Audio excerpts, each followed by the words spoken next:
I said it last episode, and I'll say it again this episode. These characters are so stupid. It was like one of those moments where they go down the stairs, and this guy literally points to this room that obviously looks like it has bar things coming from the bottom, and he's like, "Yeah, the thing is in there. Go look in there. It's down in there. Go look at it." It's like, oh my gosh, people, you're that dumb? Okay, I had this little slight hope that they were like, thinking, well, we know it's a trap, so we actually thought of this before he pulled it off. I don't know, but yeah, that's my thoughts on episode 8 of I'm Standing on a Million Lives, second season. So let's jump into it. But yeah, the episode opens up right where we left off. This father of Jesby is there, and he's got this parasite. This is where we finally learn that, yeah, indeed, Yatsuya had spoken to individuals on the internet that had done this quest before. So again, we kind of left off last time where it showed that somebody commented on a video saying, hey, I've been there before, but then it jumped to them just being in the next mission. And we never got any idea that they actually spoke to somebody. But this is where we actually get, yes, Yatsuya's like, yeah, this is a parasite. The people that we spoke to online said that you have to basically, they're dead, and you have to burn their body in order to get rid of it, which obviously is not something that the daughter of the guy you're talking about right next to you wants to hear. So one of those aspects of like, okay, yeah, I guess there's no real like, hold on a second, guys, let's get her out of the way so we can handle the father, and she doesn't have to be permanently scarred for the rest of her life to see her father both beheaded and burned alive. But he technically has him acknowledge his insensitivities later on. But yeah, they take out the thing. Well, obviously, Hakazaki hesitates. Yatsuya finishes it off. And then while obviously Jesby's mourning the death of her father and they're burning the body, then basically Yatsuya confronting Hakazaki saying, why did you hesitate? Why did you not bring your sword down? And she's like, well, I seen a human. It's like, do you really need an explanation here? But this is where I'm really starting to like Glinda. Glinda, I think, is going to be a really cool part of Yatsuya's development. Because Glinda is the first case where we have a character that's willing to, on a regular basis, step forward and kind of point out how stupid he sounds.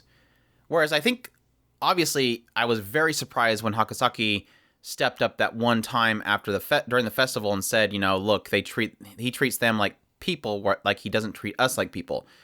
That was one of the very few times we ever had anybody in this cast ever confront Yatsuya for how he speaks about things and how he sees things. So it was a shock. But now we have Glinda, who seems to be consistently pointing out, no, you're incorrect in this. No, you actually see it this way. She's constantly prodding at him and making him question his own decisions in a sense. Not heavy stuff so far, but obviously those points where she's pointing out, you're wrong. And that's throwing him off. So I'm really expecting that Glinda is going to be a really crucial part for Yatsuya. Hopefully they don't just get rid of her somehow because she seems to be stirring him up a little bit too much, but she is a great addition. And I think it's probably because she seems to be the most mature out of all of them. Obviously, she seems physically, at least character design-wise, much more adult. She's obviously traveled the world. She's seen a lot of things. So she does seem like she's a lot more mature, and whereas all the rest of them are pretty much just children. But yeah, anyways, he's basically asking why he did this. Hakazaki's like, because he was human, I couldn't do it. And he's like, you shouldn't hesitate, or you're wrong for doing that because Glinda could end up dead. And Glinda steps forward and says, no, what she's doing is right. She's normal. This is what a normal person would hesitate. This is actually a thing that she should have done. And this is the point where, yes, it shocks Yatsuya into really considering that, oh yeah, I did kind of lose sight of my, sensitivities. This wasn't a good thing to do in front of this girl. Like, we probably should have moved her out of here when we burned the body, but we didn't. So, again, he's acknowledging that he doesn't see things in a proper way humans should with sensitivities. So his response to this is, yeah, both correcting himself for reprimanding Hakazaki, but also saying, if you can't do something, just tell me. I'll handle it. I'll get my hands dirty. And this is obviously something that he really shouldn't be taking upon himself. He's like, I've technically killed in this world before. I'm already stained. And this bothers Hakazaki because she's like, I can't say you handle it because it's still us dirtying our hands. So she's conflicting the idea that she doesn't want him to handle things and him be the only one to stay in his hands, but at the same time, she doesn't want to. So she's in a conundrum there. She obviously sees that she should have taken action, but at the same time, doesn't feel comfortable with it. But yeah, following this, Jesby finally decides, I will take you guys to the secret passage that will take you up to this village that you're looking to go to. They take a boat, they find this passage, and they have to go up this really long tunnel all the way up this chamber of this huge pillar that the actual village is on. I think at some point they were asking, like, this is taking a while. How long is it going to take? And she's like, a half a day. And they're like, well, it's going to take a while to get up there. Makes sense because of how big it looks from the actual inside. It didn't really look that big from the outside, but this is where we have a little moment where they're at a campfire and Jesby kind of reveals a lot of things about the whole village situation. That the fact that the chief seems to be controlling everybody in questionable ways. Every person, when they reach a certain age, has to go on this voyage to find a new place. They call it the Journey of Hope, and this is a journey that anybody that is basically deemed too old to handle their jobs is sent on. It's basically a way of getting rid of the people that aren't necessary in the world anymore. So if you can't do your job, well, you're just going to be basically somebody just feeding off the rest of the people. So this chief essentially is taking people and saying, go out and find another place that's better than this place, because obviously where they're at is dangerous, it has its own threats, and it's not going to sustain everybody for so long. So it's almost like a culling of the village in order to only have those that are useful in the village, which is obviously some dangerous thought process there. But yeah, her father was sent on this, and also her neighbor's father was sent on this mission to go find them. And obviously, she ended up kind of going to see if she can find him because her mother fell ill, and she ended up finding him at the shack that she was at that they found him. And then at some point, he's like, if they go back, they're going to execute you for coming to find me. I'll go talk to the village chief.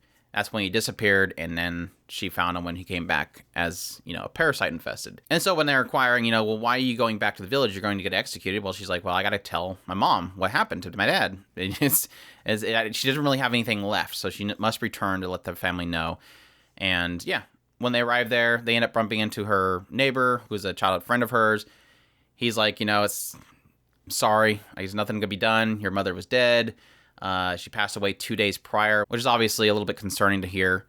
Apparently her brother also is turned into the point where he doesn't talk anymore. It was so traumatizing. And as Jesby's kind of mourning this whole situation, loss of her mother, the situation with her brother, Yatsuya excuses himself. He says he's going to go, look around the village, and immediately Glinda kind of jumps on it and says, yeah, I'll go with you. And as they're walking around, Yatsuya's kind of mentioning the idea of, seeking out another place based on the idea that they probably feel stuck there. And he kind of equates the actual place they're in to similar to his situation back in the real world, a feeling of being stuck and that time is kind of standing still, like you're not going anywhere.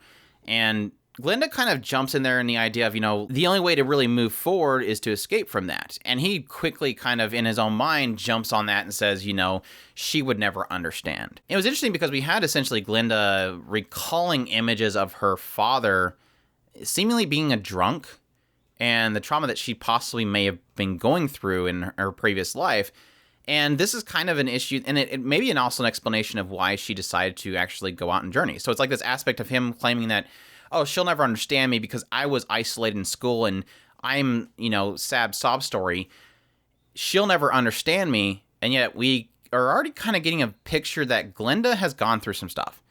Like that she was obviously had a parent who was maybe abusive, but a drunk. And obviously, what that got to her eventually, she was traveling the world. So in saying that, you have to escape in order to be free and for that time to move forward, she probably went through the same thing he did and eventually chose to escape throughout the world and get away for time to move again. So does that little aspect of him going, well, no, but it is the common trait of a lot of people like this who are kind of stuck in their own little bubble. They don't realize that everybody around you has been through something.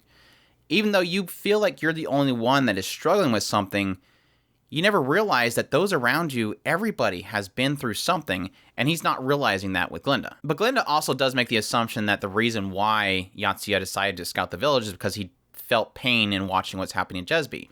pointing out his sensitivities there. But he kind of points out it's more of a fact of regret. Like, if they could have gotten there 2 days earlier, he could have used his creature skills to possibly save her mother.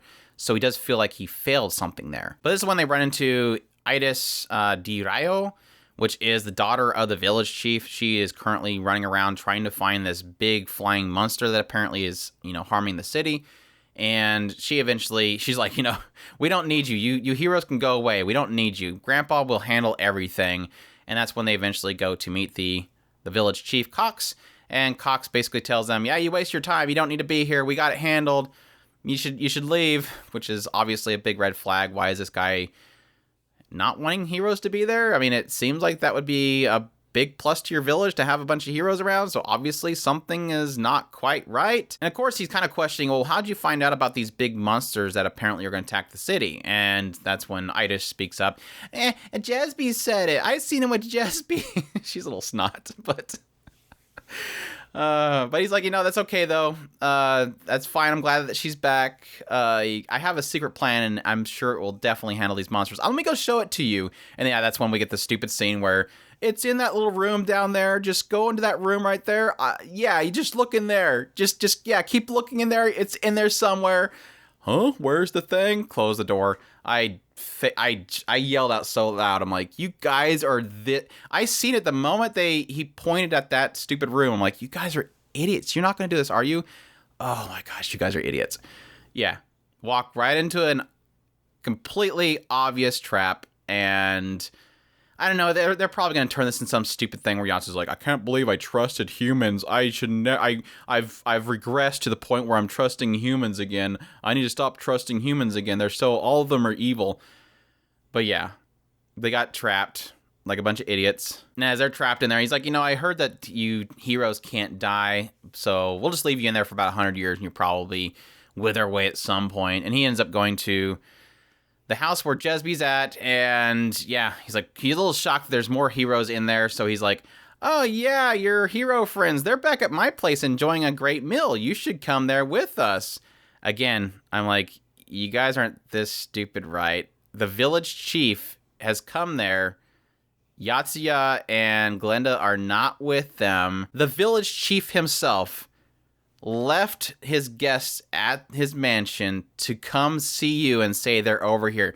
Again, that doesn't add up. So they completely trust him and walk across the bridge, and the bridge get cut, and they fall into some I don't know, some bog, endless pit of swamp. So, and yeah, he left some soldiers behind to take Jesby into custody so they can execute her. So the episode's good. We had a lot of really good moments with Glenda basically trying to set Yatsuya straight. We get to the village finally. We're still not quite sure exactly what's wrong with the village and what's going to attack it in full scale. They're talking about this big flying monster, but I'm sure there's probably something else that is actually threatening the village overall. Maybe it's the parasites. Maybe it's something else. I kind of had an assumption that maybe the parasite was something the chief had planted on the father, and that's why the father had the parasite. Or maybe it was the Eden. They're still talking about the fact that this childhood friend of Jesby, their neighbor, the father of that family, Dan, who was with Jesby's father, apparently when they found that hut, went on his own to find this Eden place. And it seemed to ring a bell with Yatsuya. I don't remember them mentioning an Eden, but it seemed to ring a bell with him. But I guess they'll just kind of leave that as a hanging fruit there. There's this Dan guy looking for an Eden off the side, and something's happening in this village. I also have the mind where it's like, I understand the idea that Jesby broke some rules and she's supposed to be executed to make an example of her. And he's kind of claiming that he's, the heroes have asked for me to pardon you, so that's fine. You're perfectly fine. And yet he'd leave his soldiers behind in order to capture her. And it's like, I think your first priority would probably be to handle the heroes before you worry about this random girl that you can get at any point. He's really dead set on having that punishment be held up. But yeah, that's about all that pretty much happened in this episode. There's a lot of dumb decisions and a reveal of the village and everything. So we'll see where it goes from here. That's episode 8 of I'm Standing on a Million Lives' second season. Hope you guys enjoyed my impressions. If you did, leave a like down below. Comment, let me know what you thought of the episode. Subscribe if you haven't already. Share this video if you can. And support us on Patreon if you can. And y'all take care.